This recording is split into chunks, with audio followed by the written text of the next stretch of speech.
My work in developing S.M. Graves Associates has taken me through dozens of New England communities, large and small, urban and rural, in this past year. Our journey in building real property investment with an intentional focus on community development is rather rewarding. It's also eye-opening in the extreme with every new community.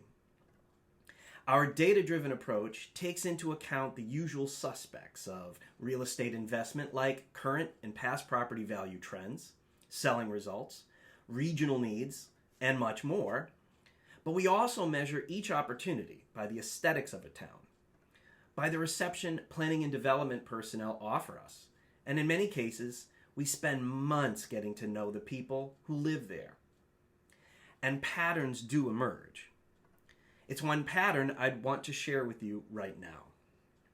Whether you're from Vermont, Maine, Rhode Island, or the Commonwealth of Massachusetts, it seems one thing is certain. Your community will not recover from short-term or long-term economic deprivation without an expansion of the commercial tax base. Many cities and towns in our region are seeing an aging population stay in place with reduced retirement resources, while younger people attain professional status and leave because of a lack of economic opportunity close to home. This challenge feeds on itself when municipalities create obstructions in their path, whether intentional or not, that create a reduction or stagnation in the local commercial sector. Take it from me, a person interested in investing in communities that need it. We walk when our efforts tell us a city isn't ready for growth. And by that, I mean municipal leadership is not taking their commercial tax-based development seriously. Creating an environment where residents on fixed incomes must take on the burden of their community development on their own is not a formula for success. Now, there are bright spots all around us. We've witnessed an upstate Maine community that is bankrolling tax revenue through an aggressive transition to diversified renewable energy sources, placing that new revenue back into real industrial growth. The state of Vermont recently made it harder for municipalities to prevent homeowners from creating revenue streams on their property through accessory dwelling units.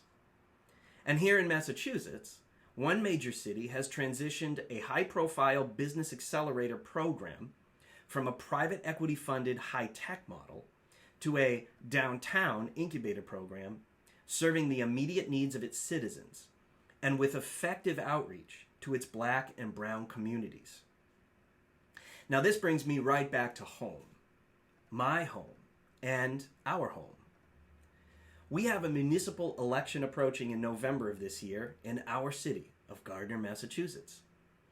I'm hoping my neighbors take into account the words in this essay when they go to the polls this November.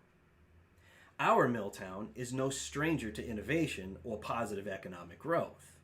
In fact, we were very good at it for more than 150 years. We can do it again.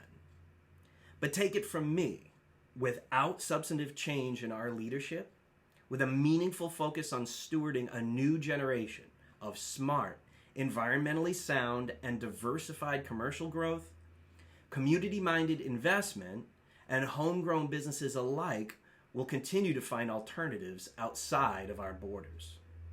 We should not waste this opportunity, and we deserve better.